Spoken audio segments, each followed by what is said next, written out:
Olá, tudo bem com você?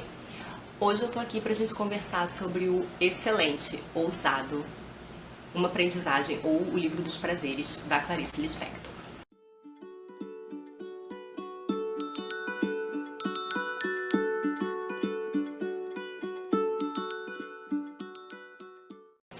Bom, eu tô há um tempão para ler esse livro. Ele me foi recomendado por muitas pessoas, muita gente que gosta muito dele. Ele foi publicado pela primeira vez em 1969 e é o sexto romance da autora. Eu passo um tempo sem ler a obra da Clarice porque os livros dela ficam ecoando, sabe? Você fica um tempo pensando neles. A Clarice, ela tinha muita liberdade de estilo, né? E ela tinha tanto uma abordagem dos temas que era muito original, como um uso da própria linguagem, da própria narrativa que era muito original. A minha relação com os romances da Clarice é uma relação meio curiosa, porque ao mesmo tempo que há livros dela que eu amo e que eu acho maravilhosos, perfeitos, há outros que eu ainda não fui capaz de penetrar. Eu pretendo voltar com o tempo nesses livros, mas assim, foram livros que eu não consegui acompanhar. Então eu começava a ler e acabava desistindo. Uma Aprendizagem, o Livro dos Prazeres, vai contar a história da Lorelai, que é uma professora primária. Ela é mais referida no romance como Lori. A Lori tem uma dificuldade muito grande de viver, ela tem uma dificuldade muito grande em ser ela mesma, sem sofrer. Todos os sentimentos dela são muito extremos, então a dor é sempre muito extrema, o sofrimento é sempre muito extremo. E então ela acaba se retraindo diante do mundo, ela tem uma sensação de desconforto muito grande no mundo, então ela se isola um pouco, tem uma atitude um pouco antissocial. Ela acaba conhecendo o Ulisses, que é um professor de filosofia, que se interessa por ela. E ele percebe que ela tem esses problemas por resolver, mas ele acha que ela pode ser uma boa pessoa para ficar com ele, porque ela é muito autêntica. E isso é uma coisa que ele valoriza muito. O Ulisses, ele tenta dar algumas sugestões, alguns conselhos para ajudar a Lori a superar essa dificuldade diante da vida, para que ela possa ser ela mesma, continuar sendo autêntica, mas experimentando alegria, se sentindo um pouco mais confortável no mundo. Só que ele não vai fazer isso de um modo assim professoral e ostensivo. Ele tenta ser sutil, porque é importante que essa transformação parta da própria Lori, seja um caminho muito íntimo e muito próprio, até para que ele seja mais efetivo, para que o resultado seja mais efetivo e para que ela seja uma pessoa mais autônoma. E eu achei isso muito bacana mesmo. Bom, a Lori então começa um processo de autoconhecimento e de autodesafio, onde ela vai fazer uma série de coisas, uma série de rituais para forçar a barreira e para ver como ela reage a isso e se ela é capaz de aguentar, se ela é capaz de resistir a certas experiências, se ela é capaz de resistir à dor, de superar a dor e de fato viver a alegria. Eu acho isso muito bonito, mas é um processo muito doloroso, muito angustiante que pega a gente, né? Eu lendo o livro ficava sentindo as mesmas coisas que ela, você tem um pouco esse incômodo junto com ela, da dor extrema, da angústia, do sofrimento de se conhecer e de se sentir fraca, de se sentir frágil, de achar que você vai sentir tanta dor ou mesmo tanta alegria que você vai ser aniquilado por aquele sentimento de tão intenso que ele é. Então você sente medo junto com ela e você sente ansiedade também, porque ela não aguenta mais aquela situação e ela quer mudar. A transformação da Lori vai passar não só por esse autoconhecimento e esses rituais de autodesafio, mas pela sua relação com Ulisses, pelo que ele acha dela, pelo que ele diz dela e pelo que ela sente em relação a ele. Esse processo vai ajudá-la muito. Também a sua relação com os seus alunos, e também a sua relação com os objetos, isso é uma coisa muito interessante. A Lori conhece um pouco melhor não só o mundo, mas a si mesma, a partir das suas experiências com os objetos. E então vai ter uma série de cenas, uma série de rituais envolvendo objetos, alimentos, que vão contribuir para que ela se conheça melhor e que conheça melhor o mundo e que de uma certa maneira melhore a sua relação com esse mundo. A escolha dos nomes aqui foi muito interessante porque Lorelai é uma sereia de um mito alemão e essa sereia ela atraía os marinheiros para a morte, né? Então ela fazia com que eles seguissem em direção às rochas.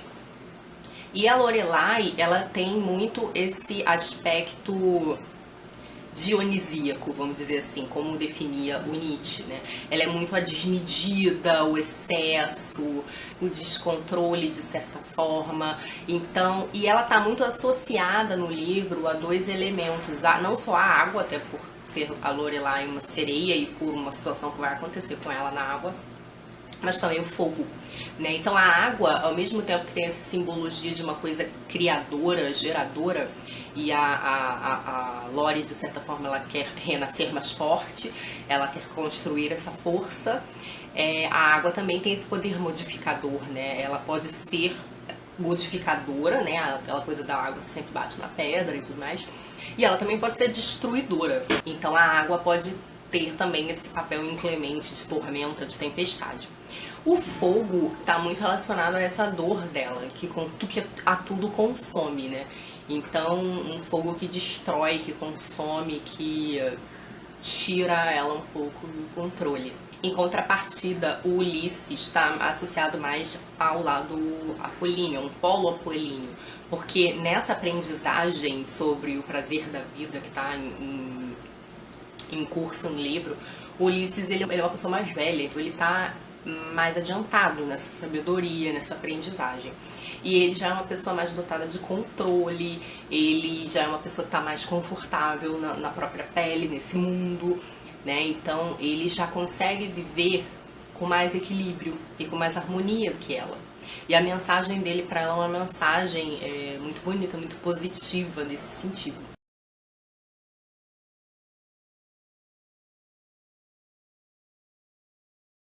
O Ulisses, no mito grego, é aquele herói que é muito ardiloso, muito inteligente e muito fiel, né? Porque quando ele fica preso na ilha, ele não se aceita casar lá com a rainha da ilha. Mas, ironicamente, não é... Se no mito a Penélope fica esperando pelo Ulisses, aqui nesse romance, o Ulisses é que espera que a Lori esteja pronta para se relacionar com ele. Do ponto de vista do estilo, esse livro é muito original. A Clarice usa de uma liberdade imensa.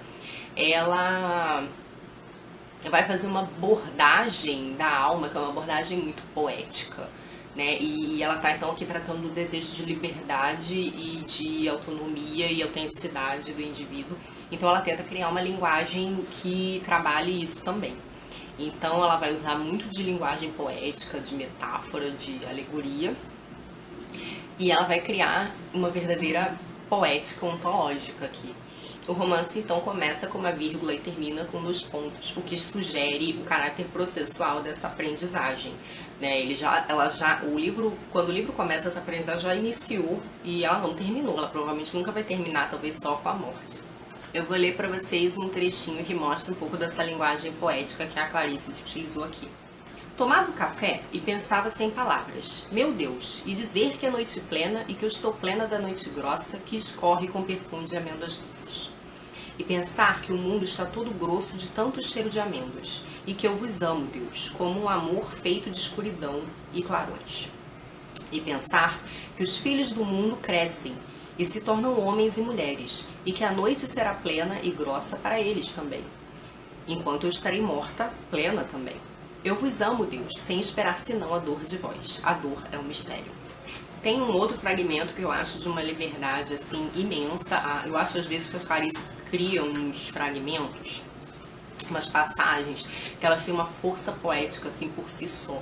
E a Clarice tem uma coisa de que você não tente delimitar as coisas, né? De que você não tente definir tudo, porque você limita o seu potencial, as potencialidades das coisas, o significado das pessoas quando você define, limita, categoriza tudo. Inclusive ela diz isso num determinado momento aqui, ela na página 43 vai dizer assim: não entender era tão vasto que ultrapassava qualquer entender. Entender era sempre limitado, mas não entender não tinha fronteiras e levava ao infinito, ao Deus.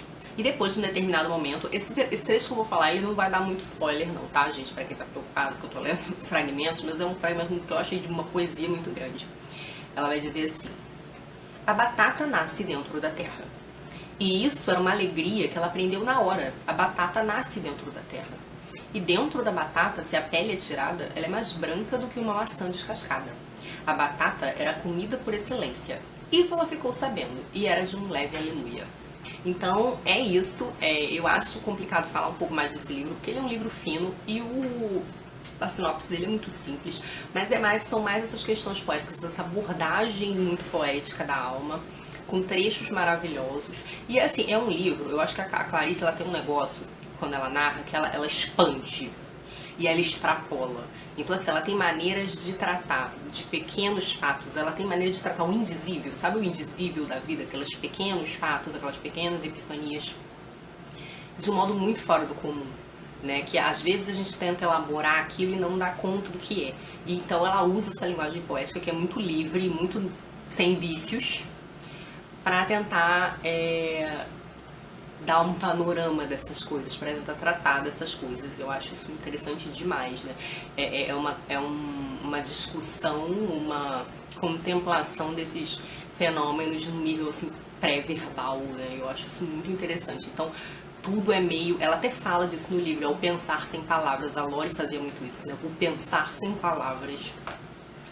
E isso é um livro, não dá pra pensar sem palavras, mas então ela faz isso de uma maneira menos lógica, menos racional, de uma maneira que é mais imagética, poética, mas muito simbólica, né? Muito alegórica e que eu acho muito bonita mesmo, tá? Eu já fiz resenha no blog, vou deixar linkada aqui. Se você já leu esse livro e quer conversar, sinta-se à vontade, porque é um livro riquíssimo, acho que ele dá muito pano pra manga na discussão. Então é isso, boas leituras e até a próxima.